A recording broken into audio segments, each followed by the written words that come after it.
how do we make sure that we have processes internally and we have a culture where we build the right capabilities and we empower the team and create an engaged team so that we can pursue the goals that we are focusing on. My name is Sunil Muralidharan. I head one of the global divisions for Höganäs. It's called Metal Consumables and Elements. We offer solutions with metal powders to diverse industries.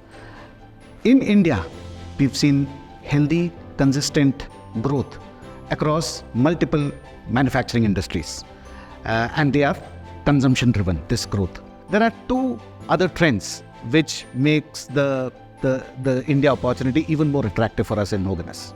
The first one is this increased interest globally for products that are manufactured in India, which creates an export opportunity not just for us, for our own products from our facilities in India, but also creates export opportunity related growth for our customers. And the second trend, which is closer to our heart in Höganäs, is this increased awareness amongst the segments that we cater to for using environmentally sustainable products.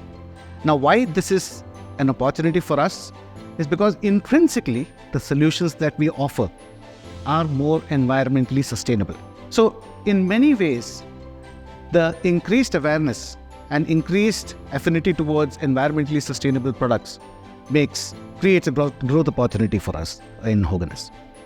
Having said that, once we decide that we need to enter a certain market or create a new application for a new opportunity, what we tend to do well in Höganäs is put in all our resources that are required to give it a good try.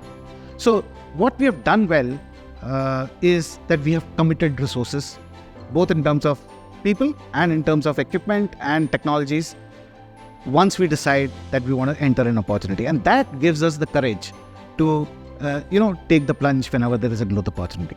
The journey, I always believe, is significantly more rewarding than the results itself.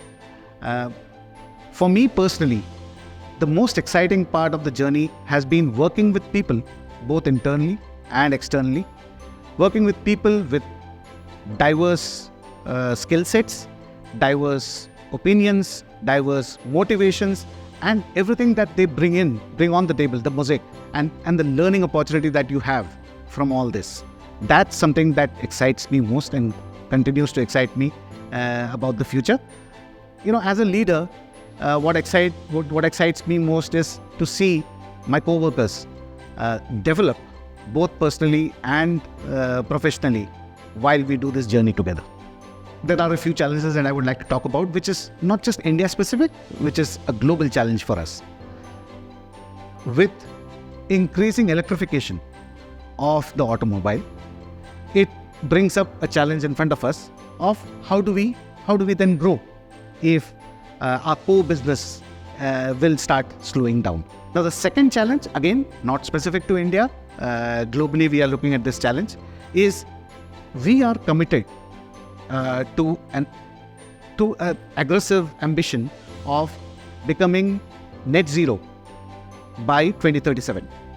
Now, if we have to achieve that, there are multiple areas that we need to make strong progress in by reducing our carbon footprint. The markets that we are catering to are growing, so the opportunities are attractive.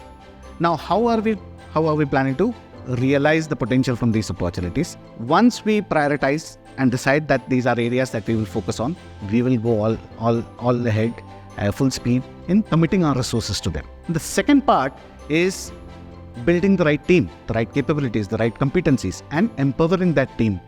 Now, that's another area that we as leaders in Höganäs spend a lot of time in. How do we make sure that we have processes internally and we have a culture where we build the right capabilities, we empower the team and create an engaged team so that we can pursue the goals that we are focusing on. 4 things that have worked for me, and that's something that I would like to share. And they are not in order of importance at all.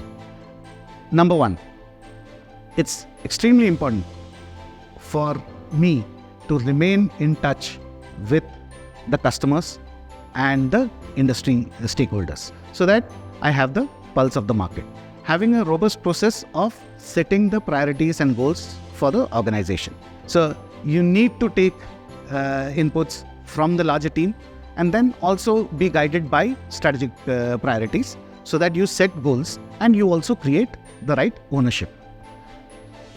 Then creating the right team with the right capabilities. And once you do that, empowering them. And when you say empowering the team, it means investing in resources early than later. So that's the third aspect. And last but not the least, having a good execution process. Now, a good process, according to me, has a forward-looking bias. So it's more future-oriented in terms of when you review it.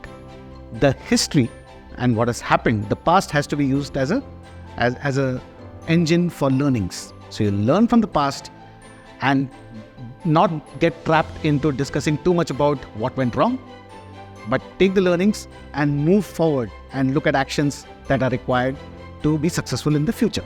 So having that forward bias. These are 4 aspects, according to me, which has worked well for me. When you're looking at solutions, it has to be relevant to the market that you operate in.